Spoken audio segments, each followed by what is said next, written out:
Considering Charlotte is a series that 5 different people and these 5 within the United Methodist Church, have started up to try and spread good information as relates to the General Conference meeting in Charlotte this April.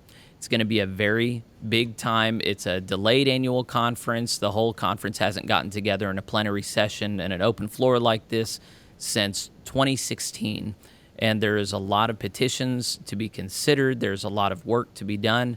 The denomination is pushing very hard a regionalization plan associated with the Christmas covenant and the connectional table. And we've been talking about that already. We started last week, and you might go back and watch that episode. This episode, we're going to be fielding some questions, and then we're going to be deferring to Odell, who's only with us every other week.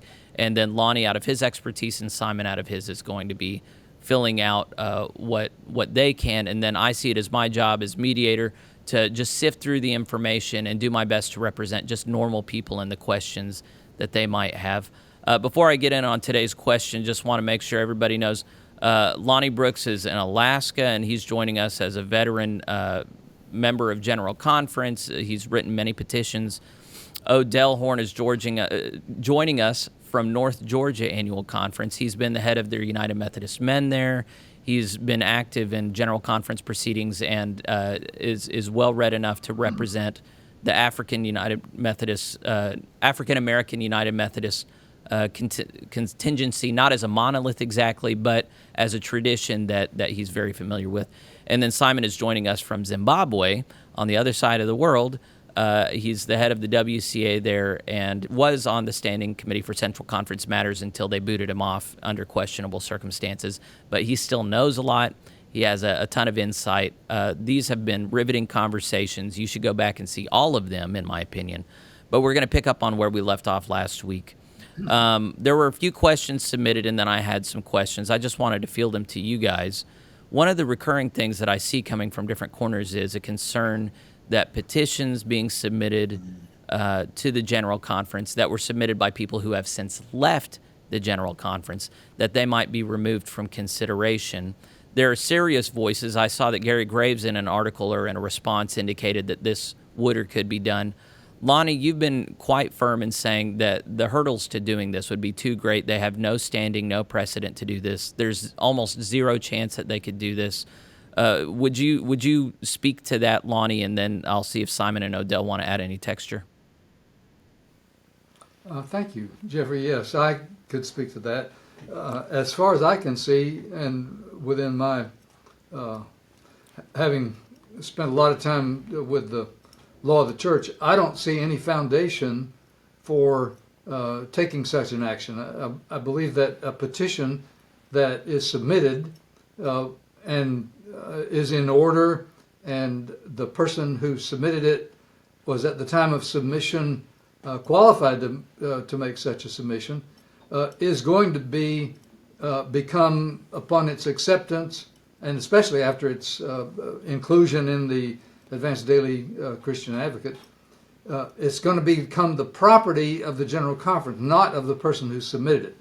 And so all those petitions that are in the ADCA belong to the General Conference and no longer belong to the person who submitted it.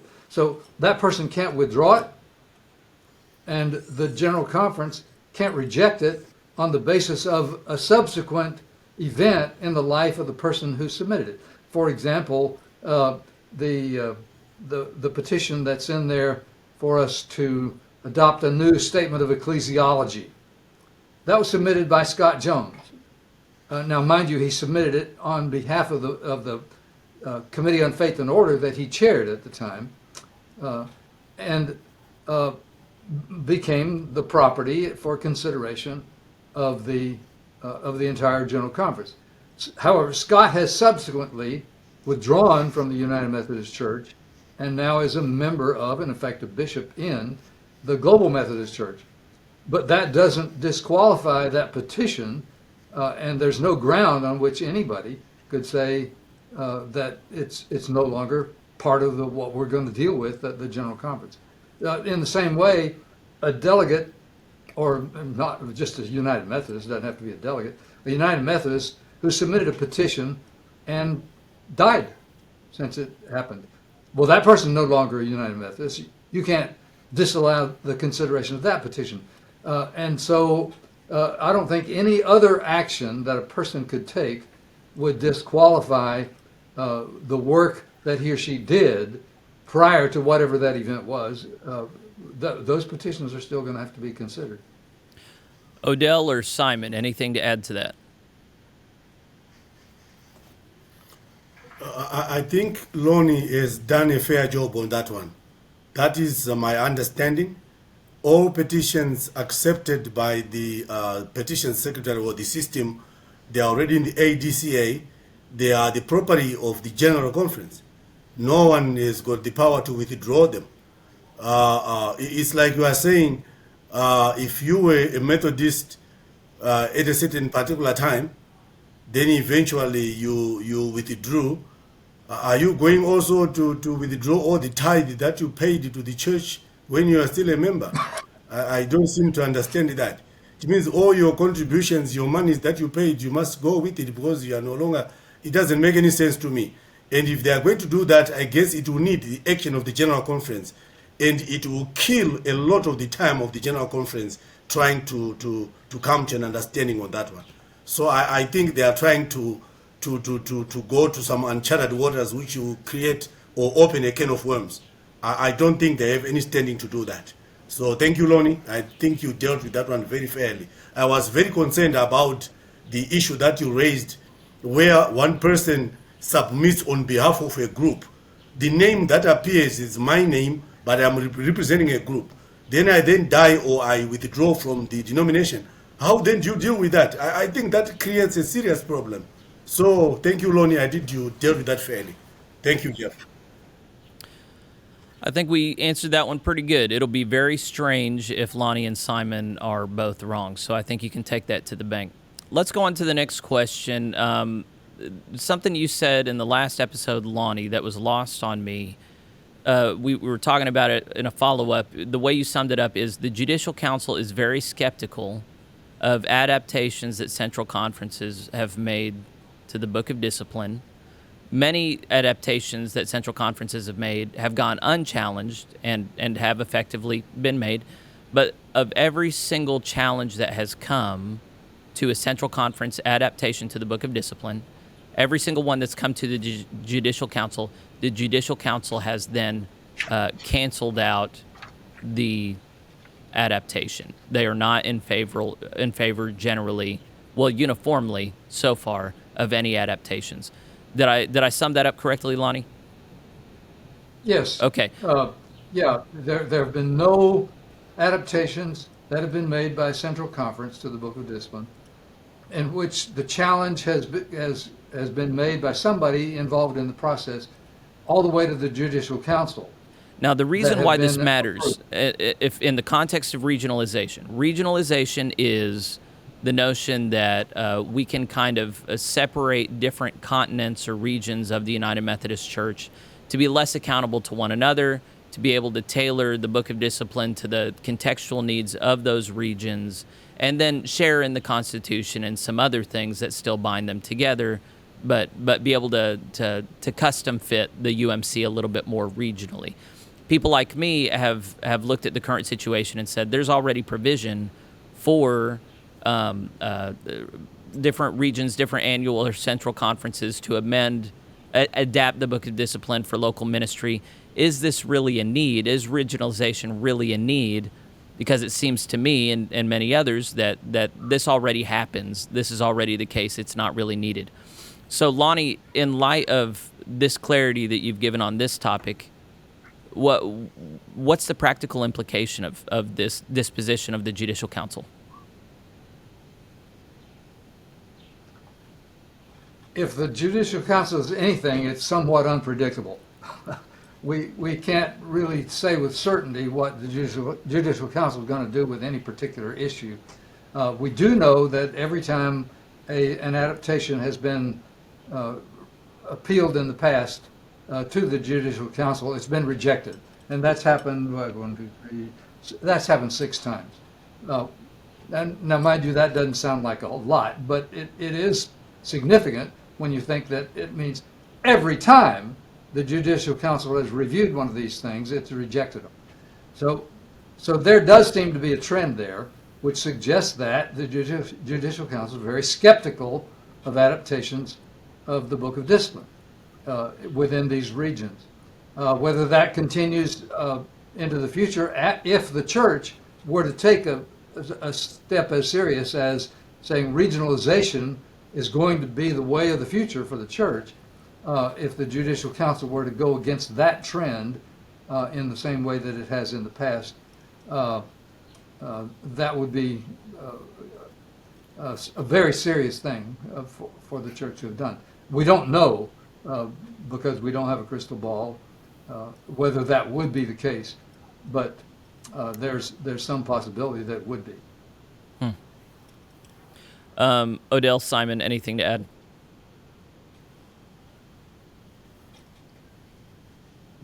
Okay. Oh, Simon, you look like you have something. Go ahead.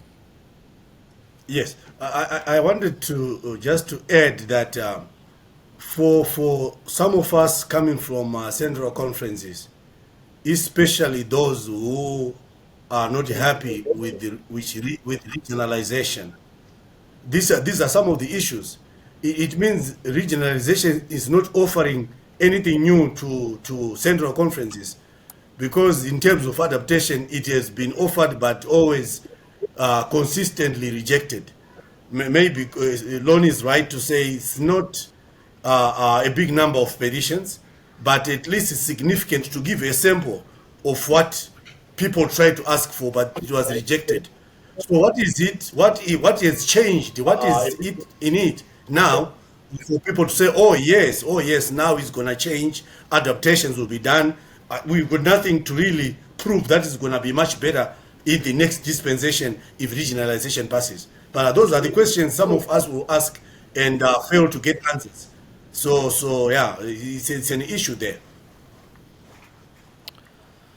Okay, another follow-up just really quickly was we had been curious about the source of petitions to General Conference, and Lonnie actually went through and combed through. I don't know if you somehow manually did this, brother, or not, but there were a total of like 1,100 petitions submitted to General Conference, and he figured out the source of each one, and the number one source of petitions has been individuals.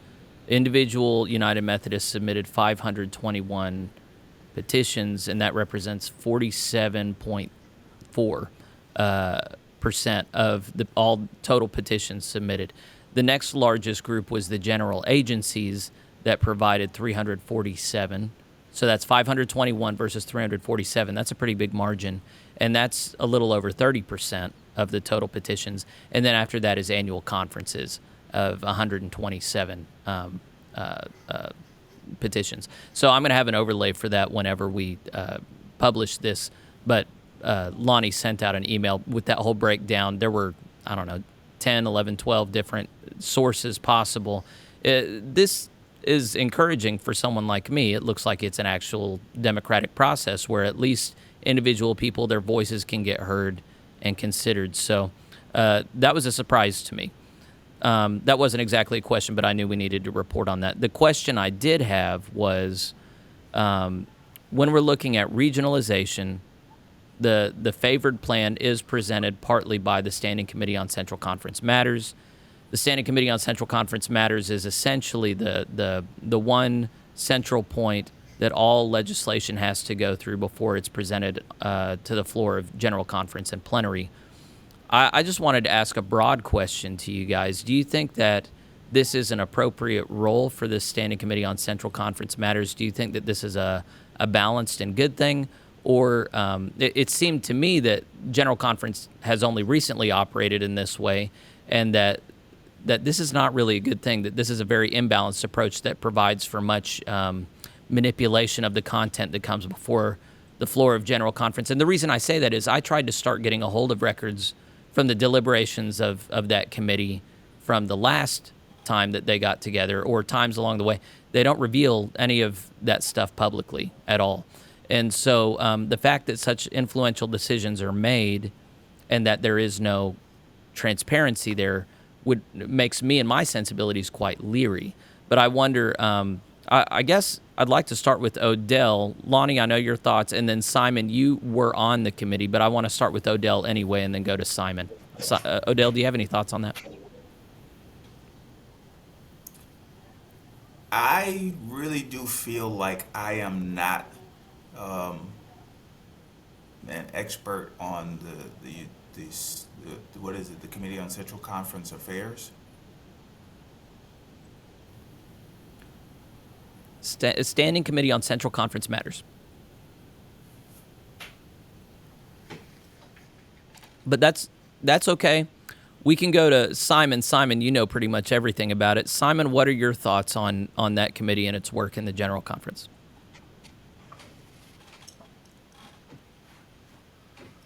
Thank you, Jeff. My take is this. First and foremost, I understand that the Standing Committee on Central Conference Matters is like a working committee in between the sessions of General Conference. They are given special assignments, especially as they relate to conferences, and they then look at them and then come and give petitions and presentations to the General Conference. So in terms of all other petitions, yes, we know that many petitions are allocated to legislative committees, and those that relate to conferences, they go to the conference's legislative committee, and it goes on like that. In terms of the Central Conference Standing Committee on its own, it works on special matters that refer to conferences within the Central Conferences. So they are pulled out of the other legislative committees if they relate to the Standing Committee, and they then do those special announcements, and they are given then the opportunity to go straight to the plenary and not having to go to the legislative committees again. And in that case, that's how it has been working. Their work is kind of secretive. They don't publish everything until they go back to report on the floor of the General Conference. That's how it has been working. And my biggest problem was the imbalance in terms of the representation, which we were trying to work on since 2016. If you go back to 2012, I think almost 60 or 70% of the members in that committee, more than 36 people, were Americans and not people from the central conferences. That was the starting point of the imbalance. Then, of course, we were working on that, and in 2016, the representation started to change, and I was hoping that it was going to change again if you are going to maintain the Standing Committee on Central Conference Matters. But yeah, there are challenges that need to continue to be sorted out in terms of how those petitions are sorted out within that committee alone, and it goes straight to the General Conference floor, unlike other petitions that are sorted out in the legislative committees before they can find their way to the plenary session. So yeah, there are some areas that need, some gray areas that need to be sorted out within that Standing Committee on Central Conference Matters. Thank you, Jeff. Lonnie, any additional analysis with respect to the Standing Committee on Central Conference Matters? I'd just like to emphasize one thing that Simon said there, which was extremely important. Make sure it doesn't get lost. The power of the Standing Committee on Central Conference Matters, in my judgment, rests in its authority to send its material, regardless of what the source of it was, as long as it relates to central conferences, directly to the General Conference itself. And in fact, a remedy, in my judgment, to the biggest problem here with that system, and mind you, my feeling is that the root here is the old adage from Lord Acton that power corrupts, and absolute power corrupts absolutely. The power over this legislation of a direct line to the General Conference is where the real problem exists, in my judgment. And we've got a petition from my friend Stephanie Deckard-Henry, who serves as a member of the Commission on the General Conference. She's proposing that we change that and require that petitions that are referred to and go through the Standing Committee on Central Conference matters, then are referred back to the most appropriate legislative committee, and then to the floor of the General Conference. I think that would be a better way to handle that and reduce some of this this power that I think inappropriately has been given to that standing committee. Yeah, it's just strange how these power dynamics can shift in such a well-established body over time, and it's hard to know how much of that is personality and then how much of that is priority. There are so many things going on behind the scenes that I don't understand, but it has seemed strange to me that that one committee that would have seemed co-equal with perhaps many others has really ascended to a place of preeminence over all the rest. We've spent good time on this. I had one more question, but that, if it's super important, we can address next week because we'll have Amy Barker Valdez with us, and we'll be talking about regionalization again. So let's go ahead and defer to Odell. Odell, I know you've been diving into a lot of this, the petitional, the specific petitions submitted as respecting regionalization, and would you lead us through what you're thinking about, what you're seeing, and maybe we can figure some important stuff out together. All right. I want to ask Lonnie some questions concerning the legislation on regionalization. And I want to start with his petition to create a central conference in the United States, which is petition numbers 20671. What was your motivation, Lonnie, in creating a central conference? And to me, that just seems like the logical step, as opposed to creating a regional conference, which is another layer of administration in between the jurisdictional conference and the general conference. So explain to me what you were thinking and what you're thinking now about that legislation that you offered.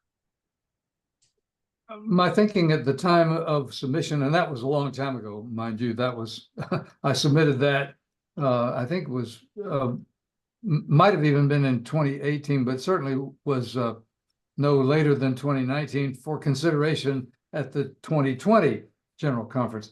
And at that time, I wanted to give the General Conference a second chance to look at the petition that was submitted by the combination of the delegations of North Texas and Central Texas to create this U.S. Central Conference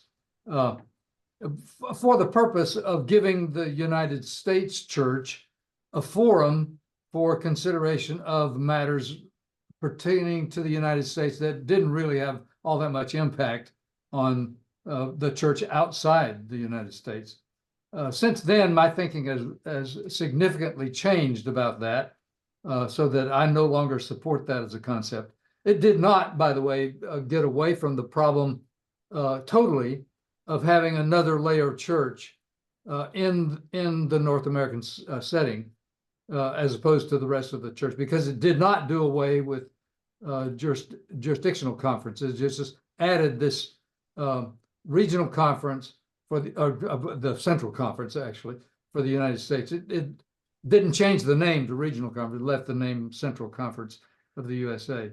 Now, mind you, the petition did not call for a lot of structure, that is to say, a staff and any additional expense, although it sort of left the door open for the possibility that such a thing could happen, which means that it was flawed in that manner as well, in my judgment, looking back on it now. So I no longer support that as the right way to go. So then I have a clarifying question for Simon, because in the United States, we only have jurisdictional conferences.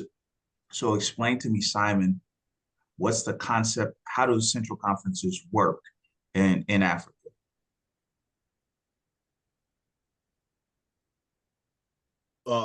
Thank you, Odell.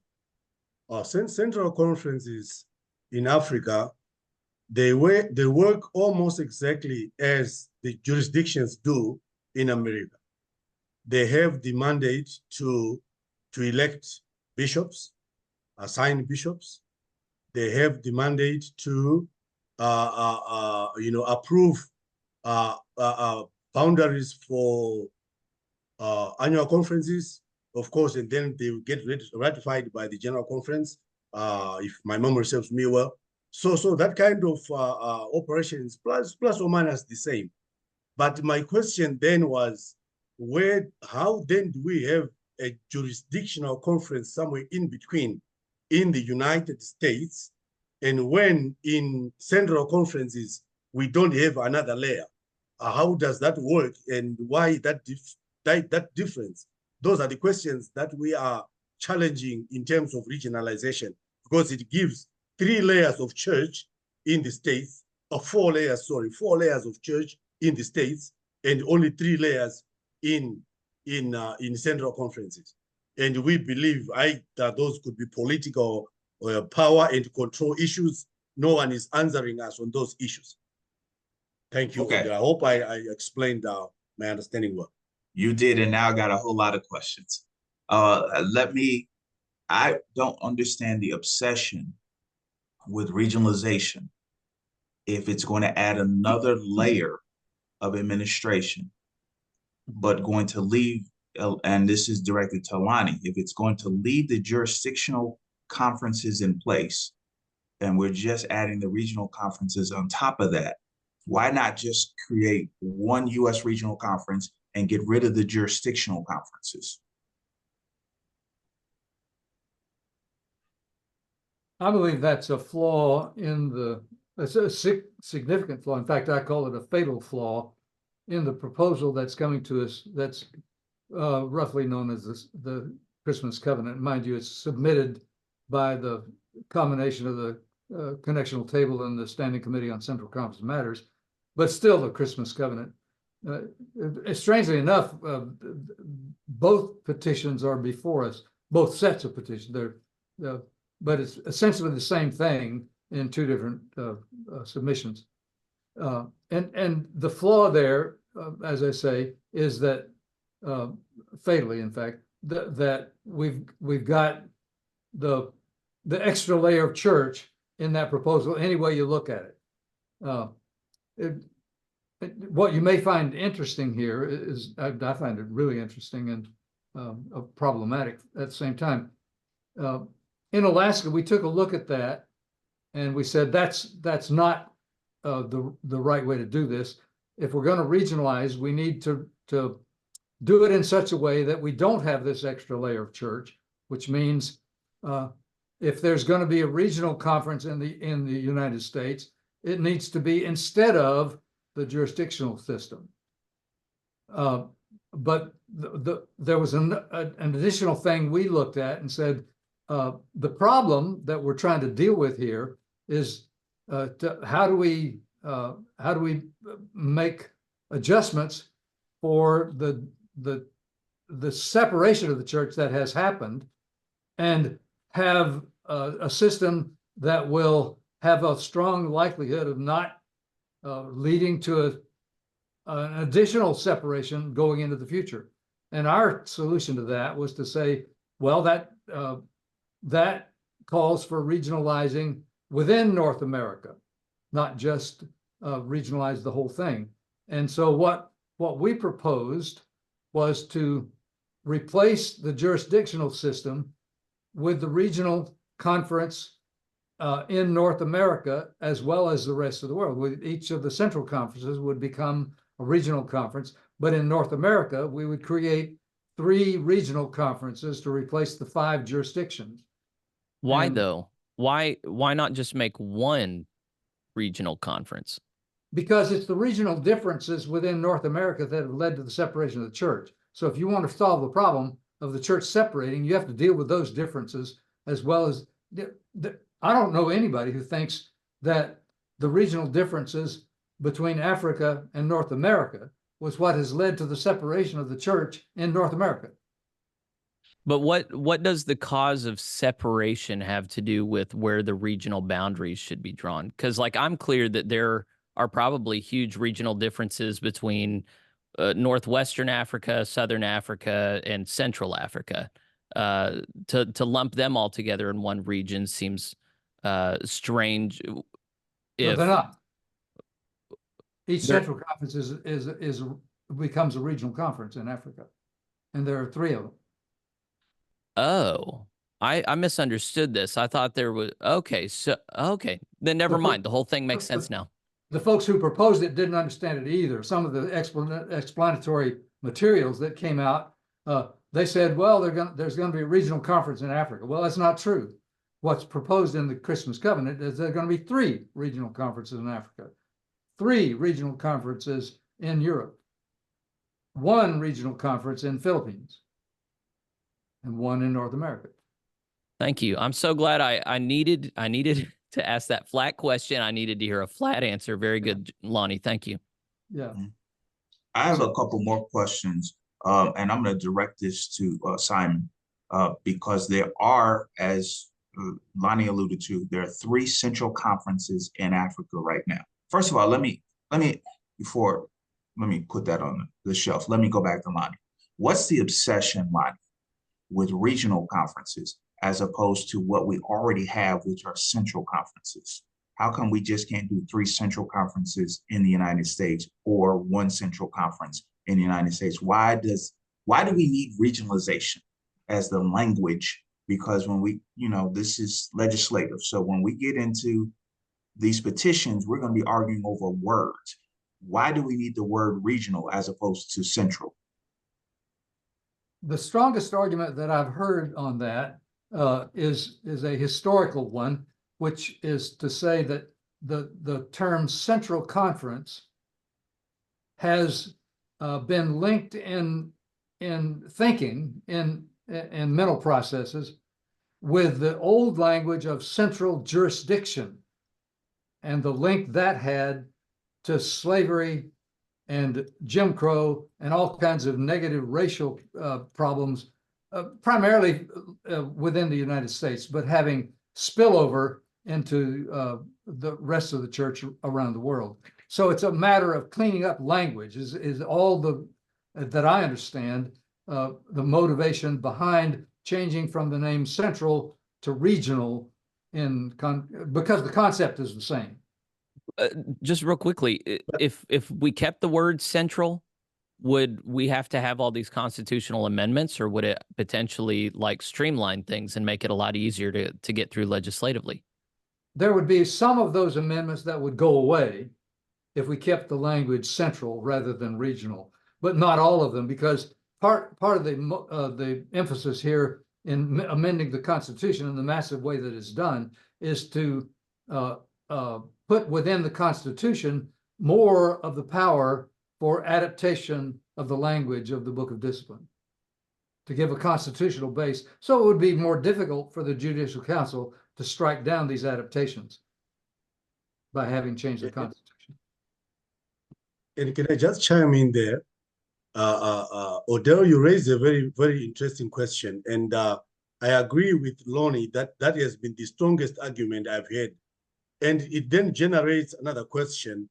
And I was going to say, is this not tantamount to taking Israelites out of Egypt and not taking Egypt out of the Israelites? Because as long as you leave the jurisdictions there, I'm not in the best place to argue about jurisdictions. By my little history tells me that jurisdictions on their own, they've got some colonial connotations that they have.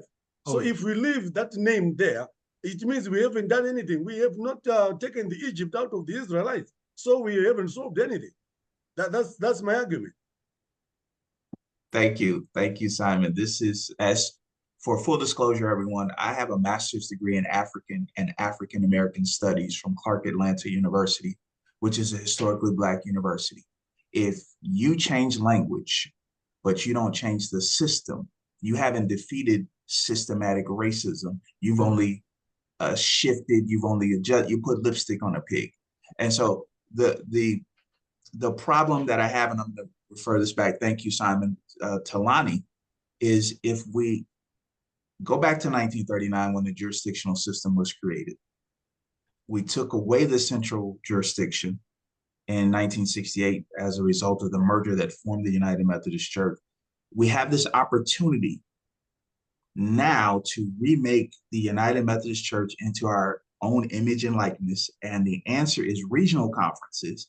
And we're not going to do away with this vestige of colonialism and slavery. We're going to leave the jurisdictional system. I have some questions, and this is the critical race theory in me. We're not changing the system. We're going to leave it in. We're going to add another legislation. I just don't understand. Help me understand what the connectional table is doing. I just help. Well, the implications of the line of questioning that you took it in lead it to kind of, I mean, we need an apologist for the institution here, for the petition here, because it is really hard, I think, for any of us to spin this in a direction where it doesn't look like. So I would call it virtue signaling. The notion of virtue signaling is that you signal what side you're on without really changing anything. So it's like celebrities who say that they're on the side of environmentalism, but then they hop in these turbojets that burn all this fuel and make the problem so much worse. Similarly, I mean, that's what this legislation seems to be. We're going to change the words so that we coincidentally happen to get our way on the stuff that we want, but then all of the colonial baggage from the past really doesn't go away, and potentially still has the capacity to further alienate the majority church at this point. It's hard. I don't know. Once you see things in that light, what I guess what could we see? Maybe this is a good question. What could we see that would undo that bad taste in our mouths that we've got about that now? I don't have an answer to that. Yeah, Lonnie. Well, I think the solution to that problem really is the adoption of the Alaska petition that would call for regionalizing within North America and doing away with jurisdictions at the same time, replacing the jurisdictions, the 5 jurisdictions, with these 3 regional conferences in North America. However, the problem with getting that done easily is that for whatever reason, and I do not know what the reason is yet because I've asked the question and not got an answer, our Alaska petition, which was duly submitted on time, in proper order and form, did not get printed in the revised the supplement to the ADCA. Like I said, I don't know why, but I know that it's there, and somehow or other we need to get that petition before the general conference for consideration, because it is a substitute for, it could be moved as a substitute for the petition that's before us as the Christmas covenant. There are no other petitions that attempt the same thing? There are others that go in the direction, but that there aren't any that are as comprehensive, I think, as the one from Alaska. Are we familiar with any other petitions that were duly submitted and properly done, but were not printed in the ADCA? I don't know of any others, no. Okay. The concern that I can imagine having, if I imagine being a delegate, would be this is already a very refined piece of legislation that makes amendment at like 22 places to the Constitution. If you're talking about further amending this plan, it seems like that would just increase the capacity it has for getting ruled out of order by the Judicial Council or made unworkable. You're confident that that piece of legislation, were it to be entertained, would not further complicate the legislation being submitted? I believe that's true. It wouldn't make it any more complex than it is. Now, mind you, you can't make regionalization a simple process. Right. It's not going to be simple. It's going to be really complex. And the other piece that's missing, of course, from the Christmas covenant proposal is the thing we talked about a little bit last week, which was the fact that it doesn't include regionalization of the episcopacy, which I think is essential. If we're going to regionalize it, we must do that as well, because otherwise regionalization doesn't really make any sense.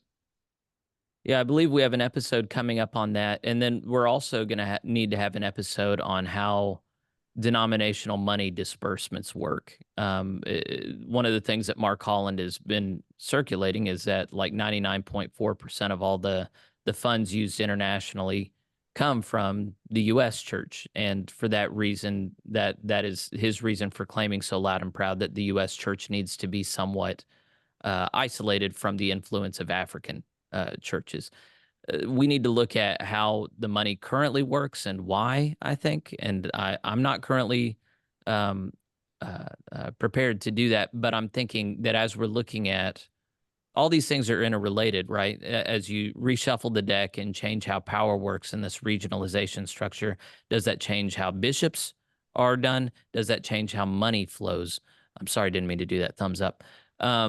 So these are things that we need to continue with our eyes on. I need to kick it back to Odell, though. Odell, I'm not sure you were done with your questions that you had as you've been reviewing these petitions.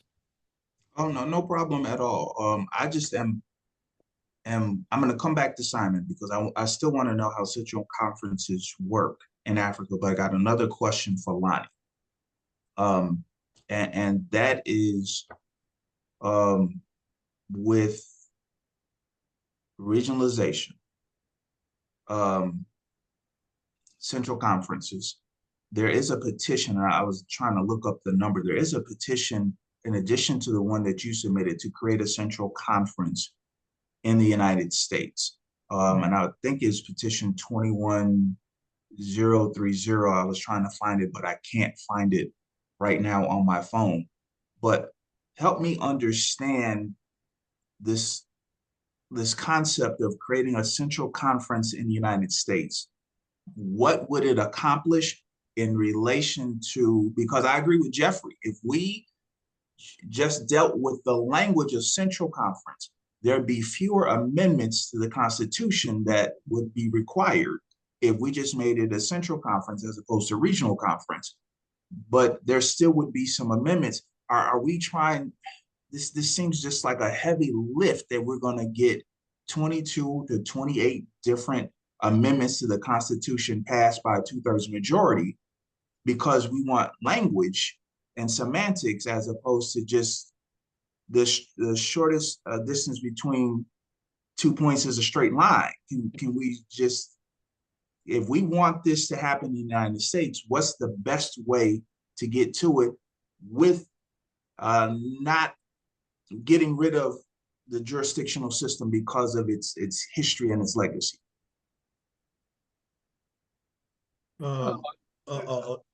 Go ahead, Simon. Thank you.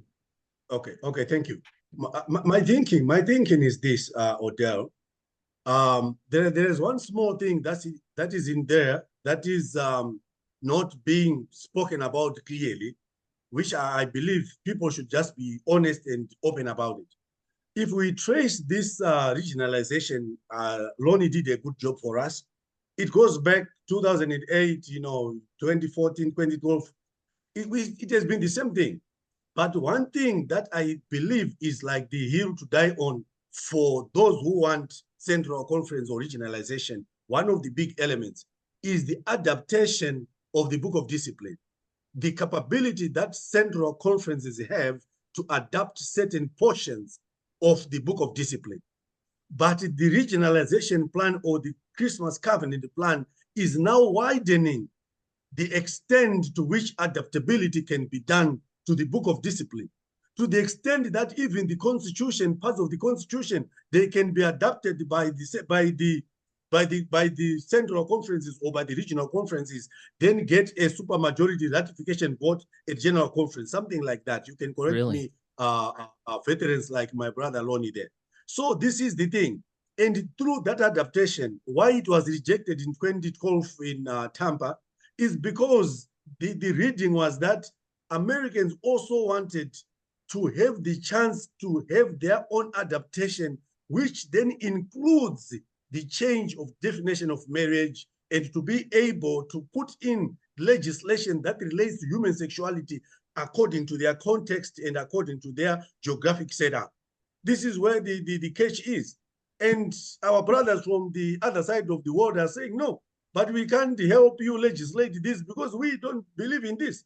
It is wrong. It's not biblical. And from our orthodox understanding of scripture and reading of it, this cannot be done. This brings the argument that the social principles now has to change to fit this new definition, which then will enable other geographical setups of the denomination to then do what they want to do without others challenging them on why they are doing it, because they can adapt it in their own setup. And we remove all the LGBT language from the of discipline, blah, blah, blah, blah. This has been the story. That's my understanding.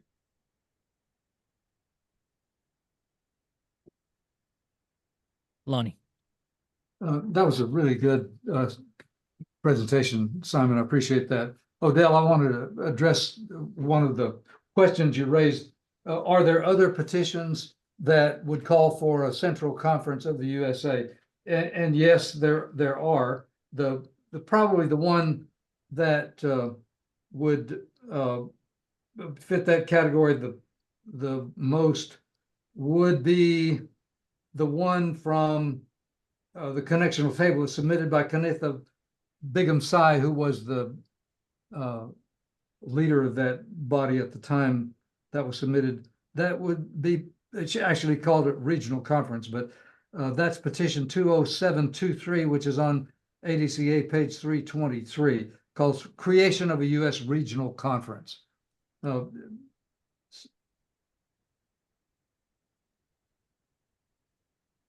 So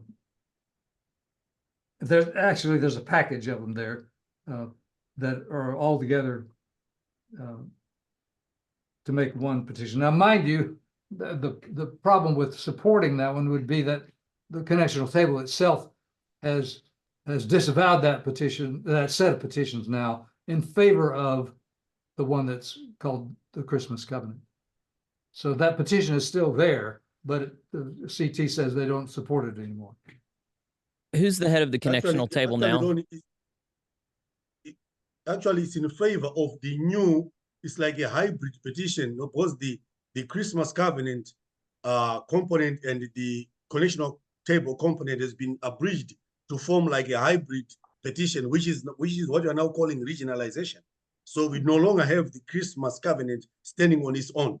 They have now brought it together. That's why we had these subcommittees set up in the standing committee and the connectional table. They then made an abridged, they brought those together to form that hybrid kind of hybrid petition now called the regionalization plan. That's my understanding. Yes. Judy Kennison is the answer to your question, Jeffrey. Okay, thank you. Jeffrey, I have one more question. This is yeah, rich. Do it. Yeah. This is really, really good listening to Lonnie and Simon explain this. And this is very important to new delegates to General Conference. And when we get into these legislative committees, that we're aware of what we're talking about and what's going on in the room. Let me ask this of Simon. I want you to explain central conferences. I know that there are 3 in Africa, but they are in one of the conferences, I believe the Africa Central Conference, actually encompasses 11 different countries. Just explain to me how the central conferences operate in Africa, and I'm just trying to figure out why that couldn't work. If it works in Africa, why that couldn't work in the United States? Thank you, Odell, for that good question. I think one biggest challenge that we've had in Central Conferences, I think, is the language barrier. I think Africa Central Conference has the widest range of languages spoken in the Africa Central Conference. Unlike in the Congo Central Conference, it's mainly Swahili and French. So at least they are okay. Then if you go to West Africa, again, I think there are many English-speaking countries. They use English as their business language. So at least there is some kind of cohesion there. Then Africa Central Conference, I think, is the most complicated in terms of languages, because we have Portuguese, we have the Francophone, we have Swahili, we have other indigenous languages that makes it a bit difficult to coordinate. That's why even you see that bishops in Africa, they don't itinerate like they do in America. Originally, I was made to understand that it was because of those languages issues, but it's changing now. Many people are now adopting other languages across Many people can speak both Portuguese and English. Some can speak both or three languages, Swahili, English, and French. So that dynamic is now changing. But that has been our biggest challenge, that we elect bishops to serve their conference where they're coming from, which is not what you do on the other side of the denomination. Bishops are supposed to be, assigned elsewhere, not necessarily where they from the conference that are raised to them. So those are some of the challenges that we have had. But it's more serious, like I said, in Africa Central Conference than the other two.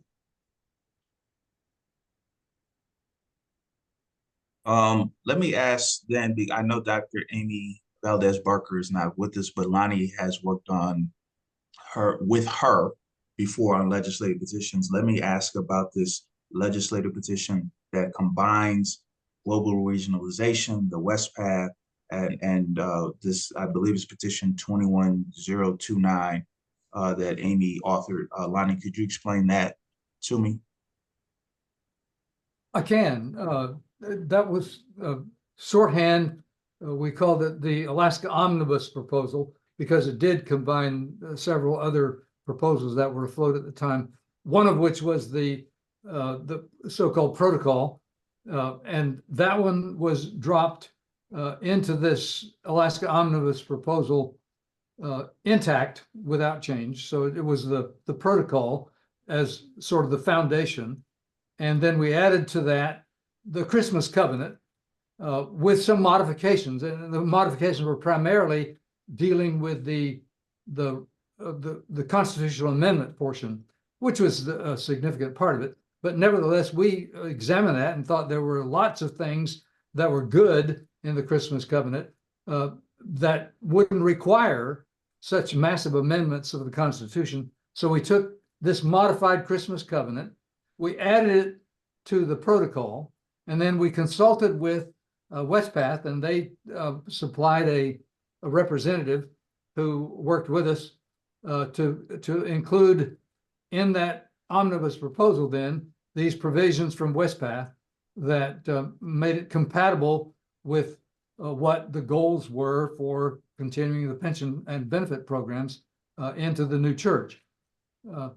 And mind you, the protocol did call for basically a new church. We came to be known as the post-separation United Methodist Church. So that was our goal there, was to get that all into one package. And the motivation for it was the burning question at that time that was around in social media and church press and everything was, well, should we adopt the protocol or should we adopt the Christmas covenant? And it was a significant debate. And our view was, well, the answer is probably yes. We need to do both, but not exactly in the same way that all of it was coming to us. So that's what we did. We combined those three elements to make this Alaska Omnibus Proposal, and that petition is still before the conference. You've crafted a lot of legislation, Lonnie, that you're not necessarily personally in favor of. You just have a strong conviction that every single idea needs to be considered when presented by good faith actors. That piece of legislation, this Alaska Omnibus, the proposal that you're talking about, is this one that you personally are in favor of? You know, I was strongly in favor of it at the time that we put it together. I think there's still merit in it, although the possibility of getting it passed because of the inclusion of the protocol probably is limited. Although I still strongly support the idea that was behind the protocol. The central idea of the protocol was amicable separation. I believe that separation is still going to be a part of our future. I don't think there's any doubt about that. And I think that it still needs to be done amicably. And so there is merit in the protocol. Odell, have you gotten to scratch all your itches, man, or do you have a few more? Yeah, this is good. Let me ask then everybody what that they're looking for in terms of regionalization legislation. Simon and Lonnie, what are you looking for at General Conference? Will you be supporting? What are the questions that you have? I personally have problems with any regionalization plan that does not get rid of the jurisdictional conference system. And I'm going to have a difficult time supporting, based upon my understanding. I understand exactly what Simon was saying. I think the Book of Discipline is an American document, and that because of the demographic changes in the United States, I see that regionalization is nothing more than an attempt to continue Americans having influence over how the language of the Book of Discipline, because they don't want the Book of Discipline changed because of Africans, and I see problems with regionalizations in not allowing Africans, excluding Africans from changing language in the Book of Discipline. And I have problems with this. But Lonnie, tell me where I'm wrong. And then Simon, you tell me where I'm wrong. Yeah, I'd rather hear from Simon first on this. Thank you very much. I think I quite agree with you, Odell. I have problems with regionalization. As long as the questions that we raised are not answered or resolved, regionalization is going to be a problem. We have already talked about the episcopacy, which I think may be another topic of some other time. But we are also talking about the jurisdictions. We have this feeling that it's a segregation plan in the eyes of some of us as Africans. We are saying we want to push away Africans from making key decisions in the eyes of the Americans. That comes to the money issues. You should have read the issue, an article by, don't think it's a secret, I can mention names here, an article by my brother, Reverend Dr. Mark Holland, about the elephant in the room. He talks specifically about money, what the Americans are contributing and what the Africans are not contributing. And then to have Africans have a fair say on what they have not contributed, that is giving them a headache. And we understand that. But let it be discussed fairly that you guys, I think you must have a smaller piece of the cake because you are not doing 1, 2, 3, 4. Other than hiding it through regionalization, I don't think it achieves what they say it's trying to achieve. We have already talked about the colonial connotations, racist connotations. Regionalization doesn't achieve that. If anything, it breaks the unity that we have had for all this time and maybe end up with an association of national churches or something like that. So I still need people to convince me that regionalization achieves what they say it will achieve. And I mentioned last time that as long as we have that seemingly small little thing that we try and cover, by other beautiful things, it will spoil everything. This is what happened in Tampa. After, hard working for so long, everything counted to naught. And this is likely to happen again on regionalization because there are small little things that we are kind of covering inside there, and it won't be healthy. So I really think that amicable separation will be the best way to go. Let's give it a chance. Let's be more dignified this time around. Let's be more gracious. Painful though, but let's allow it and allow people to be where they feel called. They best called by God to save from. And I think that's the healthiest part of this whole deal. Was to perpetuate this fighting, it won't benefit anyone. It won't benefit anyone. We'll continue to fight until donkeys grow horns. I don't know whether that's the correct way of saying that thing. I see problems in the regionalization plan. Thank you. Over to you, John. Yeah. Anything to add, Lonnie? An extremely important consideration that we haven't spent very much time on in this idea of regionalization, especially when you include into it the regionalization of the episcopacy that I support, is the money question. And the reality is, as we pointed out, that most of the money to support the general church comes from America. And there is significant financial support that is currently provided to our churches in central conferences, especially in Africa. And I don't think we need to look at regionalization as a time for the termination of that. For the foreseeable future, there's going to be a continuing need on the part of the American church to give, and more than likely for the church in Africa, by and large, to be a recipient of this gifting. However, what we don't need to carry into the future is the colonial, paternal control of how that money is used after it's given. It's kind of like you look at the American welfare system or system of support. Study after study has shown that the best way to help people who have needs is give them money. And you don't need to have the system saying, well, yeah, we're going to give you the money, but here's how you have to use it. What we need to do is have a system whereby we continue the support into the future, but we do away with the colonial control of how the money's used.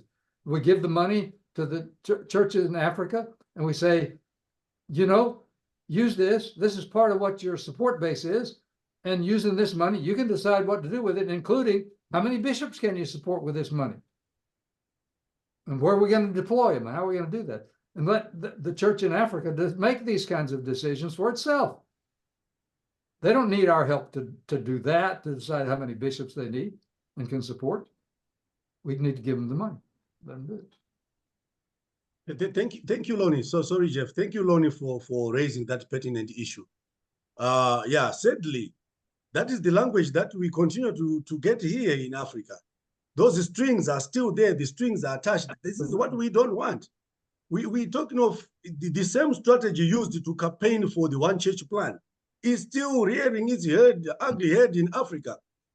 Pastors being told that if you don't support regionalization, that will be it. You won't get salaries anymore.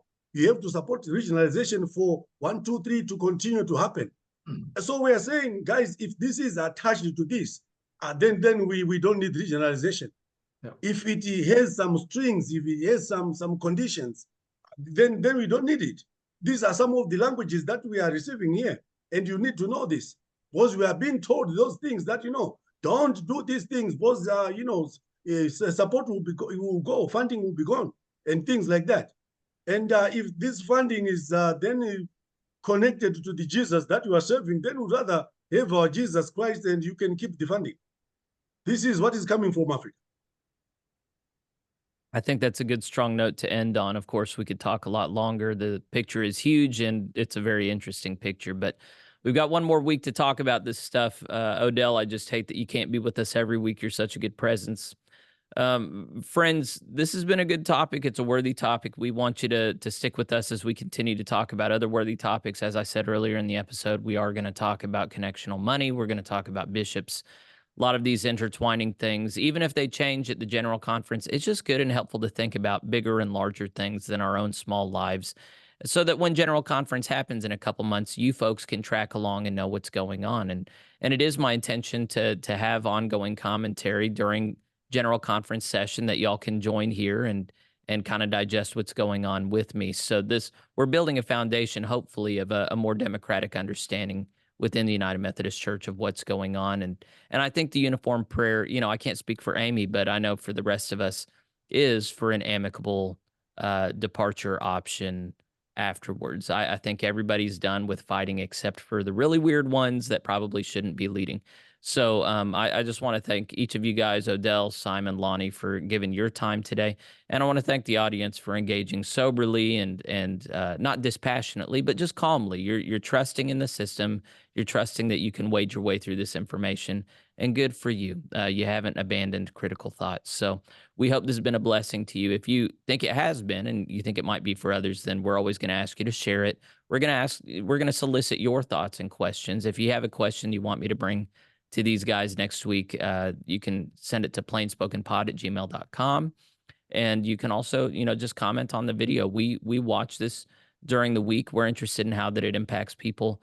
And I guess that's about it. So we're going to wrap up for today. God bless you guys. We'll see you next week.